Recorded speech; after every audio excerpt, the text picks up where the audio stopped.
Pleasant good morning to you. Welcome to you back to our English session. How are you, students? Doing fine? Right. That grammar portion you have completed and came to the non-detailed session. See, in your textbook, in the first unit, after the prose, there is a poem which is given that is the castle. The castle, but it was deleted by the government when this pandemic situation arises, right? And that they have deleted some portions and the castle is deleted.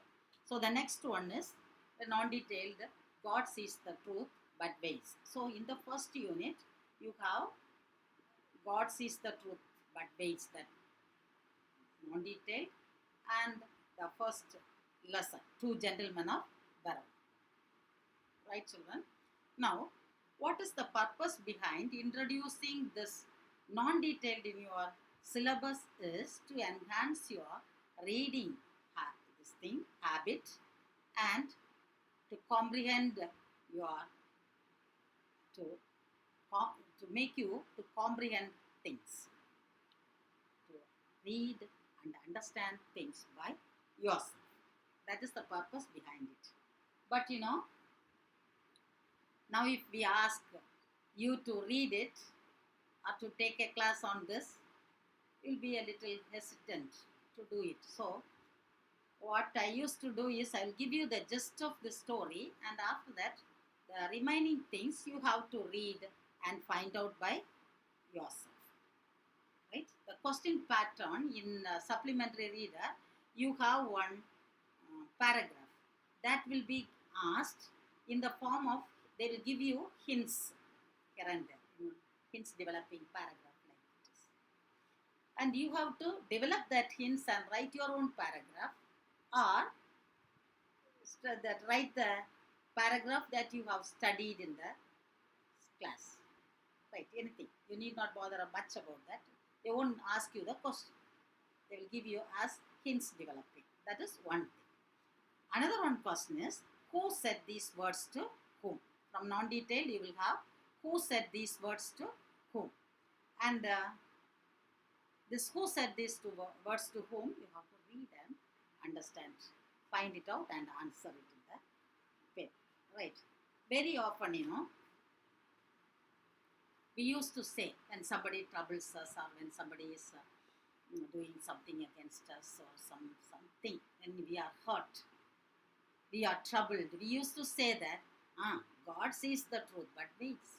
It is a saying. Very often we could hear the saying, God sees the truth but waits. Now, this story is written by a Russian writer by name Leo Tolstoy. Leo Tolstoy. And he was a very famous writer of the 18th century, and he became very popular in the 19th century, and he became very popular for his novels Anna Karenina and War and Peace. He is a very good fiction writer also, imaginary writer. Stories, fictitious stories he used to write. And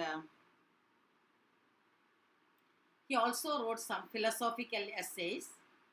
He's a great philosopher, Leo Tolstoy. I told him an incident which happened in his life once. I don't know whether you remember it or not. One boy came to him asking for some money to do some business. And he said, you go and come tomorrow. And he came the next day. I will just shorten it.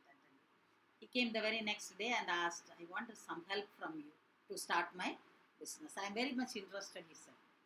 And Tolstoy said, see, I really appreciate your thought that you are willing to do some business and flourish in your life rather than doing something else, wasting your time.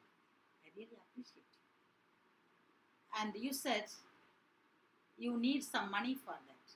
I am ready to give it, provided you must give your finger. are your eyes?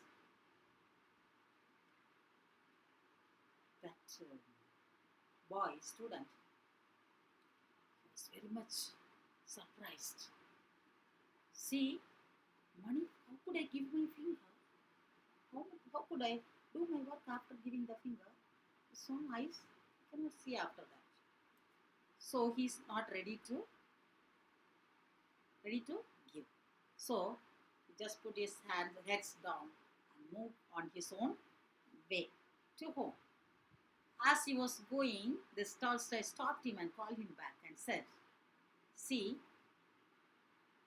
you have enough talents. God has provided you with all the needed things. Keep this as your principle, your eyes, your hands, your brain, and work on it. This must be your principle. Yes, God has blessed you with all the things that is needed for you. Why you are just going begging for this?" This man understood the meaning of what Tolstoy said, and he went and just did his work by using his own principles as head, his parts of the body, his brain, everything, and flourished in his life. He's a philosopher, very good philosopher. Now, we will come to the story. I will give you the gist of it, and after that you have to read it and find out the remaining things. Okay, children? Now listen. See, God sees the truth but waits is a story which tells us about faith, forgiveness, freedom, acceptance of a young merchant. Faith of a merchant. See, we have great faith in God. We have faith. Everyone has faith. Every Sunday we used to go to church. Friday we will go to temple. We will pray. We will give offering. And we have a great faith that God is there with us. So this is a story which tells us about this merchant's faith. And this is a story which tells us about the forgiving character, quality of the young merchant. What about our forgiveness? When somebody says something against us, knowingly, unknowingly, we will say, "See, I am this person. This much senior I am. This much education I have. This much property I have. This is my family background. Reputed family I have become. I belong to. This good for nothing fellow has spoken like this to me, about me." We will never forgive that person. Always we will keep it in one corner and we will have a grudge against that person in our life. Now you can see the forgiveness of this young merchant. The freedom he took in his life. The acceptance of what is being given to him. Accepting what is given to us to enjoy in this world. All on a sudden, when we are living in a happy, flourished, very sophisticated life, just like Jacopo and that Lucia's family, we are just coming to the street. Are you ready to accept it? Are you ready to accept it? Now let us see the acceptance of this young merchant. So here we will see the faith, the forgiving character, quality, the freedom and the acceptance of a young merchant in this story. Right? Here is the story. I told you he's a Russian writer. He says something about it. It is just told the story which happened in Russia. That is what, maybe it is a fictitious story or an imaginary story. But he says that it happens in Vladimir. Vladimir is the name of a village in Russia, a small place in Russia. So in this Vladimir, there lived a merchant by name Akshino. Akshino, right? It is the name of a merchant. So when he was a small young man, he was a little jolly, easygoing man, irresponsible maybe. Very often he used to drink a lot, and he will be a nuisance to the neighbors. He will just do some things against his neighbors, and the neighbors all got irritated because of this character Akshino. And his full name is Ivan Dimrich Akshino. Ivan Dmitrich. Ivan Dimrich Akshino. The Russian names, very often we have this Ivan Dimrich. Ivan Dimrich. Right? Ivan Dimrich Akshino. And after he got married and he has children, after becoming a family man, he gave up drinking.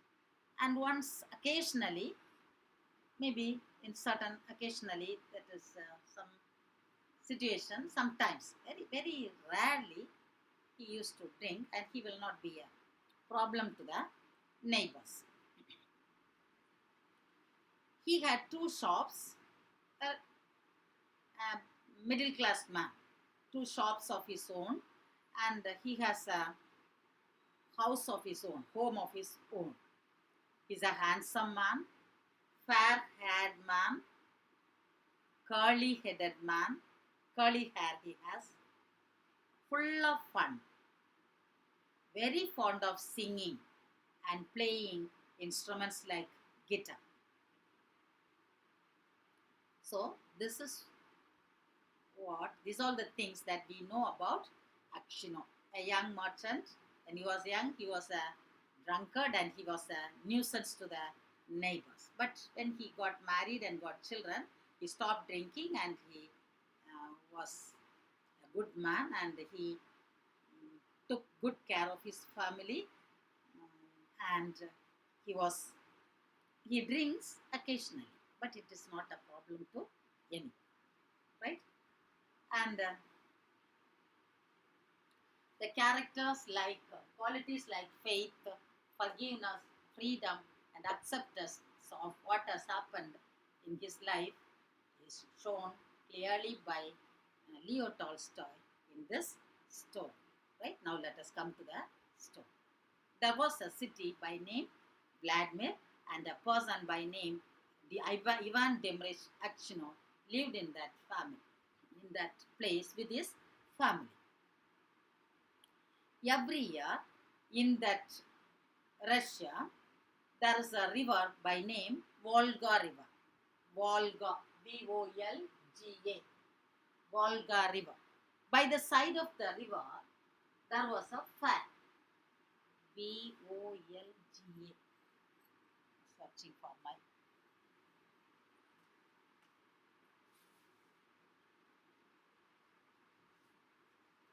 By the side of that river, there is a fair. What is a fair? Just like during the month of, I think this, what is that? August, July, August, September, that time, we have one fair in our Kuliturai, Vavuvali fair, that we used to go. But what will happen there? People will exhibit so many things there, and so many things will be exhibited. You can sell some things, you can buy something. So it is a fair. It is a very often yearly. Last year we don't have, I think. Before that we have that Bahubali exhibition every year. Just like that, in that Volga river side there was a fair. The people used to call it as Nizhny Fair. Nizhnyfair. Nizhny Fair. So people, merchants and other people from the other areas go to that fair to buy, sell things, to pass their time, just to spend their time in a happy manner, joyfully, joyfully. And It was there from 16th century to 19th century. But after that, it has become an exhibition center. First it was a fair, F-A-I-R. But now after that, after 19th century, it has become an exhibition center. One day, this Ivan Dominic Acchino came and told his wife that I am going for the Nisne fair. I have some goods with me. I have to sell it and make it as money. Get money out of that goods. So I am going to the Nisne fair. He told his wife. His wife is not at all ready to send him for the fair. She said, see, you need not go there now because I had some bad dreams about you. I had some bad dreams. So you need not please go to that. Acchino was sarcastically laughing like anything. And you had some bad dreams. Again that lady said, see, I saw you with a grey hair, becoming so old, so leaning, and in a pitiable situation I have seen you. So please don't go, he said. But he said, see, I have to go. I have to sell these things and I have to get money. As I come back, I will get you some very beautiful presents for you. Very good things that is needed for you. You will be longing for it maybe. I will get it, he said. But she did not give permission. But anyway, he just said bye to his wife and children and went to the Nisne fair. He traveled halfway. As he was traveling nearly for 25 or 20 to 25, 30 minutes, he met one merchant who belongs to that same blood name. He knows him, so they were talking for some time. And after that, he went to an inn which was there by the side of that road, and they both had a cup of coffee. Right? He ordered his own drinks and he ordered his own drinks, and they had a cup of tea. Sorry, 1 minute.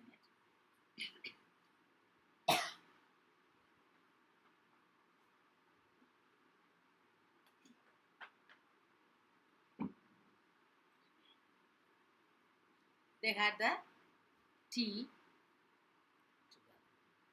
Acchino went and stayed in one room, and this man went somewhere else and stayed in the same inn in different room. But Acchino did not know in which room he stayed, where he was staying. They had tea together. After that, both of them went on their own way and they stayed in the inn at night, tying the horses in one place, and they were there in the inn. They took rest. This Acchino has a habit of getting up early in the morning, and the early morning is a pleasant time for traveling also.